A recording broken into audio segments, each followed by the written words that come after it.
Hi hello friends, ಎಲ್ಲರೂ ಹೇಗಿದ್ದೀರಾ? ಎಲ್ಲರೂ ಚೆನ್ನಾಗಿದ್ದಾರೆ ಭಾವಿಸ್ತೀನಿ. ಇವತ್ತು ಟೊಮೊಟೊ ಚಟ್ನಿ ಮಾಡ್ತಾಯಿದ್ದೀನಿ. ಟೊಮೊಟೊ ಚಟ್ನಿ ಆರೋಗ್ಯಕ್ಕೆ ತುಂಬ ಒಳ್ಳೆಯದು ಮತ್ತು ಈ ಚಳಿಗಾಲಕ್ಕೆ ಶೀತಕ್ಕೆ ಬಾಯಿ ಕೆಟ್ಟೋಗಿರುತ್ತೆ ಅಂಥವ್ರಿಗೆ ಈ ಥರ ಒಂದು ಚಟ್ನಿ ಮಾಡ್ಕೋಬೋದು.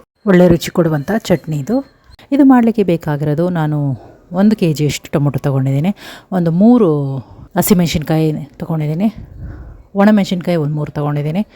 ಈರುಳ್ಳಿ ಸಣ್ಣದ್ದು ಒಂದು 6ರಿಂದ 7 ತೊಗೊಂಡಿದ್ದೀನಿ. ಸ್ವಲ್ಪ ಕೊತ್ತಂಬರಿ ಸೊಪ್ಪು, ಕರಿಬೇವು, ಸ್ವಲ್ಪ 1 ಟೇಬಲ್ ಸ್ಪೂನಷ್ಟು ಜೀರಿಗೆ ತೊಗೊಳ್ತೀನಿ. ಸ್ವಲ್ಪ ಎಣ್ಣೆ ಹಾಕಿ ಬಾಣಲೆ ಬಿಸಿ ಮಾಡ್ಕೊಂಡಿದ್ದೀನಿ. 1 ಟೇಬಲ್ ಸ್ಪೂನಷ್ಟು ಜೀರಿಗೆ ತೊಗೊಳ್ತೀನಿ. ಸೊ ಅದು ಫ್ರೈ ಆಗ್ತಾ ಇದ್ದಂಗೆ ಈರುಳ್ಳಿನೂ ಸೇರಿಸ್ಕೊಳ್ತೀನಿ. ಒಣಮೆಣ್ಸಿನ್ಕಾಯಿ ಒಂದು 3 ತೊಗೊಂಡಿದ್ದೀನಿ, ಅದು ಹಾಕೊಂಡಿದ್ದೀನಿ. ಹಸಿಮೆಣ್ಸಿನ್ಕಾಯಿ ನಾವು ಹಾಕುವಾಗ ಹಾಗೆ ಹಾಕಬಾರ್ದು, ಸಿಡಿಯುತ್ತೆ. ಸೊ ಅದರಿಂದ ಅದನ್ನು 2 ಕಟ್ ಮಾಡಿ ಹಾಕ್ಕೋಬೇಕು. ಈಗ ಟೊಮೊಟೊ ಇದೆಲ್ಲ, ಟೊಮೊಟೊನೂ ಸೇರಿಸ್ಕೊಳ್ತಾ ಇದ್ದೀನಿ. ಬೇಕಾದರೆ ಸ್ವಲ್ಪ ಕರಿಬೇವು ಸೇರಿಸ್ಕೋಬೋದು ಟೇಸ್ಟ್ ಅಂತ. ಕರಿಬೇವು ಎಲ್ಲದಕ್ಕೂ ಸೇರಿಸ್ಕೋಬೇಕು, ತುಂಬಾ ಒಳ್ಳೆಯದು ಆರೋಗ್ಯಕ್ಕೆ. ಅದರಿಂದ ಕರಿಬೇವು ಸೇರಿಸ್ಕೊಳ್ಳೇಬೇಕು. 1-2 ಗಡ್ಡೆ ಟೊಮೊಟೊನೆಲ್ಲ ಹಾಗೆ ಹಾಕ್ಕೊಳ್ತಾ ಇದ್ದೀನಿ. ಬೇಕಾದರೆ ನೀವು ಕಟ್ ಮಾಡಿ ಹಾಕ್ಕೋಬೋದು. ಕಟ್ ಮಾಡಿ ಹಾಕ್ಕೊಂಡು ಸ್ವಲ್ಪ ಹೊತ್ತು ಬಿಟ್ಟು ಕಲಿಸ್ಕೋಬೇಕು. ಕಲಿಸ್ಕೊಂಡಾಗ ಅದು ಚೆನ್ನಾಗಿ ಫ್ರೈ ಆಗುತ್ತೆ. ಟೊಮೊಟೊ ಕಟ್ ಮಾಡಿ, ಈರುಳ್ಳಿ ಕಟ್ ಮಾಡಿ ಹಾಕ್ಕೊಂಡ್ರೆ ಬೇಗನೆ ಫ್ರೈ ಆಗುತ್ತೆ ಮತ್ತು ನೀರೆಲ್ಲ ಡ್ರೈ ಆಗುತ್ತೆ, ಬೇಗನೆ ಆಗುತ್ತೆ. ಸೊ ಎಲ್ಲನೂ ಒಮ್ಮೆನೇ ಸೇರಿಸ್ಕೊಂಡು ಕಲಿಸ್ಕೊಳ್ತಾ ಇದ್ದೀನಿ. ಇದಕ್ಕೆ ಸ್ವಲ್ಪ ಉಪ್ಪನ್ನು ಸೇರಿಸ್ಕೊಳ್ಳೋಣ. ಈಗ ಈರುಳ್ಳಿ ರೇಟು ಹೆಚ್ಚಾಗಿರೋದ್ರಿಂದ ನಾನು ಈರುಳ್ಳಿನ ಕಡಿಮೆ ಹಾಕ್ಕೊಳ್ತಾ ಇದ್ದೀನಿ. ಬೇಕಾದರೆ ನೀವು ಈರುಳ್ಳಿ ಎಷ್ಟು ಹಾಕ್ಕೊಳ್ತೀವೋ ಅಷ್ಟೇ ಟೊಮೊಟೊನೂ ಸೇರಿಸ್ಕೊಂಡು ಮಾಡ್ಕೋಬೋದು. ಅದೂ ಒಳ್ಳೆ ರುಚಿ ಕೊಡುತ್ತೆ. ಈ ಥರ ಒಂದು ಚಟ್ನಿ ನಾವು ಟಿಫನ್ಗೆ ಇಲ್ಲ ಅನ್ನಕ್ಕೆ, ಬೇರೆ ಅನ್ನಕ್ಕೆ ಹಾಕ್ಕೊಂಡು ಕಲಿಸ್ಕೊಂಡು ತಿನ್ಬೋದು. ತುಂಬಾ ಚೆನ್ನಾಗಿರುವಂಥದ್ದು. ಸೊ ಬಾಯಲ್ಲಿ ನೀರೂರುತ್ತೆ ಆ ಥರ ಚಟ್ನಿ ಇದು. ಸೊ ನೀವು ಟ್ರೈ ಮಾಡ್ಕೊಳ್ಳಿ. ಹೋಟೆಲ್ಗಳಲ್ಲಿ ಈ ಥರದ ಒಂದು ಕೆಂಪು ಚಟ್ನಿ ಅಂತ ಇಡ್ಲಿಗೆ ಕೊಡ್ತಾರೆ. ಆ ಥರ ಚಟ್ನಿ ಇದು ತುಂಬ ಟೇಸ್ಟಿಯಾಗಿರುತ್ತೆ. ನೀವು ಟ್ರೈ ಮಾಡ್ಕೊಳ್ಳಿ ಇದೇ ಥರ. ಮತ್ತು ಇದು ಸ್ವಲ್ಪ ಬೇಯಬೇಕು ಅಂದರೆ ಉಪ್ಪು ಸೇರಿಸ್ಕೊಂಡು ಸ್ವಲ್ಪ ಹಂಗೆ ಫ್ರೈ ಮಾಡಿಕೊಂಡು ಮುಚ್ಚಳ ಹಾಕಿ ಮುಚ್ಚಿದ್ರೆ ಬೇಗ ಬೆಂದೋಗುತ್ತೆ. ಸಿಮ್ಮಲ್ಲಿ ಇಟ್ಕೊಂಡು ಮಾಡ್ಕೋಬೋದು. ಇಲ್ಲದಿದ್ದರೆ ನೀವು ಬೇಗ ಮಾಡ್ಕೋಬೇಕಾದ್ರೆ ಹೈ ಫ್ಲೇಮ್ ಇಟ್ಕೊಂಡು ಬೇಗನೆ ತಿರ್ಸ್ಕೊಂಡು ಮಾಡ್ಕೊಳ್ಳಿ. ಟೊಮೊಟೊ ಈರುಳ್ಳಿ ಸಣ್ಣಗೆ ಹೆಚ್ಕೊಂಡು ಫ್ರೈ ಮಾಡ್ಕೊಂಡ್ರೂ ಬೇಗ ಆಗುತ್ತೆ. ಆಗಾಗ ನೋಡಿ ಕಲಿಸ್ಕೋಬೇಕು. ಮುಚ್ಚಳ ಹಾಕಿ ಮುಚ್ಚಬೇಕು. ಯಾಕಂದರೆ ನೀರು ಇಲ್ಲದೇ ಇರೋ ಕಾರಣ ಕಲಸಿ ಆಗಿದೆ, ಬೆಂದಿದೆ ಟೊಮೊಟೊ. ಸೊ ಇದನ್ನೆಲ್ಲ ತೆಗೆದು ನಾವು ಒಂದು ಪ್ಲೇಟ್ಗೆ ಸೇರಿಸ್ಕೊಳ್ಳೋಣ. ಇದು ತಣ್ಣಗೆ ಮಾಡ್ಕೋಬೇಕು. ಸೊ ತಣ್ಣಗೆ ಮಾಡಿಕೊಂಡು ಮತ್ತು ಮಿಕ್ಸಿ ಜಾರ್ಗೆ ಹಾಕ್ಕೋಬೇಕು. ಹಾಗೆ ಬಿಸಿ ಮಿಕ್ಸಿ ಜಾರ್ಗೆ ಹಾಕ್ಬಿಟ್ರೆ ಮಿಕ್ಸಿ ಕೆಟ್ಟೋಗುತ್ತೆ. ಅದರಿಂದ ಇದನ್ನು ತಣ್ಣಗೆ ಮಾಡ್ಕೋಬೇಕು. ತಣ್ಣಗೆ ಮಾಡಿಕೊಂಡು ಮಿಕ್ಸಿಗೆ ಹಾಕ್ಕೊಂಡು ಗ್ರೈಂಡ್ ಮಾಡಬೇಕು. ಇದು ತಣ್ಣಗಾಗಲಿ.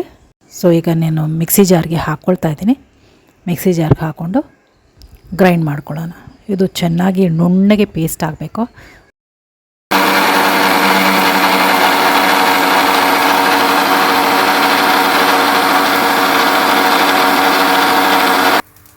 ನುಣ್ಣಗಾಗಿದೆ ಪೇಸ್ಟು. ಈಗ ಅದೇ ಬಾಣಲಿಗೆ ಒಂಚೂರು ಎಣ್ಣೆ ಹಾಕಿ ಈ ಪೇಸ್ಟ್ ಇದೆಲ್ಲ ಅದನ್ನು ಅದರಲ್ಲಿ ಹಾಕ್ಕೊಂಡು ಚೆನ್ನಾಗಿ ಕಲಿಸ್ಕೊಳ್ಳೋಣ. ಈ ಟೊಮೊಟೊ ಪೇಸ್ಟು ಚೆನ್ನಾಗಿ ಕುದಿಬೇಕು. ಅಷ್ಟು ತನಕ ಚೆನ್ನಾಗಿ ಕಲಿಸ್ಕೊಂಡು ಕಲರು ಚೇಂಜ್ ಆಗುತ್ತೆ. ಅಷ್ಟು ತನಕ ನಾವು ಕಲಿಸ್ತಾನೆ ಇರಬೇಕು. ಇದು ಕಲರ್ ಚೇಂಜ್ ಆಗಿದೆ. ಸೊ ಇವಾಗ ನಾವು ಮಿಕ್ಸಿ ಜಾರನ್ನು ಸ್ವಲ್ಪ ನೀರು ಹಾಕಿ ಕಲಿಸ್ಕೊಂಡು ಇದರಲ್ಲಿ ನೀರು ಸೇರಿಸ್ಕೊಳ್ಳೋಣ. ನಮಗೆ ಕ್ವಾಂಟಿಟಿ ನೋಡಬೇಕು, ಯಾವ ಥರ ನೀರಿಗೆ ಬೇಕಾ ಇಲ್ಲ ಸ್ವಲ್ಪ ಗಟ್ಟಿಗೆ ಬೇಕಂತ. ಗಟ್ಟಿಗೆ ಬೇಕಾದರೆ ಹಾಗೆ ಕುದೀಲಿಕ್ಕೆ ಬಿಡ್ಬೋದು. ನೀರಾಗಬೇಕಾದ್ರೆ ಸ್ವಲ್ಪ ನೀರನ್ನು ಸೇರಿಸ್ಕೊಂಡು ಕಲಿಸ್ಕೊಳ್ಳೋಣ. ಚೆನ್ನಾಗಿ ಕುದೀಲಿ. ಟೇಸ್ಟ್ ಮಾಡಿ ನೋಡೋಣ. ಉಪ್ಪು ಖಾರ ಸರಿ ಹೋದರೆ ಸಾಕಾಗುತ್ತೆ. ಇಲ್ಲ ಉಪ್ಪು ಖಾರ ಸರಿ ಹೋಗಿಲ್ಲ ಅಂದರೆ ಸ್ವಲ್ಪ ಖಾರದ ಪುಡಿನೂ ಸೇರಿಸ್ಕೋಬೋದು. ಸೊ ಇದು ಬೇರೆ ಹಸಿಮೆಣ್ಸಿನ್ಕಾಯಲ್ಲೂ ಮಾಡ್ಬೋದು, ತುಂಬಾ ಚೆನ್ನಾಗಿರುತ್ತೆ.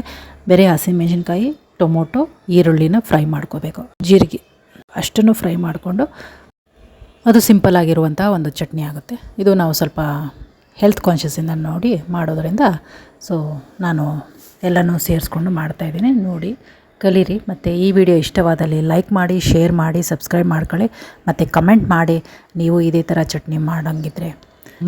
ಇದಕ್ಕೆ ಮುಚ್ಚಳ ಹಾಕಿ ಒಂದು 5 ನಿಮಿಷ ಕುದಿಲಿಕ್ಕೆ ಬಿಡೋಣ. ಮತ್ತು ಇದಕ್ಕೆ ಒಗ್ಗರಣೆ ಇಟ್ಕೊಳ್ಳೋಣ. ಸ್ವಲ್ಪ ಎಣ್ಣೆ ಹಾಕಿದ್ದೀನಿ, ಒಂಚೂರು ಸಾಸಿವೆ, ಜೀರಿಗೆ, ಕರಿಬೇವು, ಒಣಮೆಣ್ಸಿನ್ಕಾಯಿ ಮತ್ತು ಸ್ವಲ್ಪ ಖಾರದ ಪುಡಿ, ಕೊತ್ತಂಬರಿ ಸೊಪ್ಪು ಹಾಕ್ಕೊಳ್ತಾ ಇದ್ದೀನಿ. ಸೊ ಇದನ್ನೆಲ್ಲ ಹಾಕ್ಕೊಂಡು ಒಗ್ಗರಣೆ ಇಟ್ಕೊಂಡು ಇದಕ್ಕೆ ನಾನು ಸ್ವಲ್ಪ ಇಂಗು ಸೇರಿಸ್ಕೊಳ್ತೀನಿ. ಸೇರಿಸ್ಕೊಂಡು ಎಲ್ಲ ಒಟ್ಟಿಗೆ ಮಿಕ್ಸ್ ಮಾಡ್ಕೊಳ್ಳೋಣ. ಕಲಸಿದಾಗಿದೆ.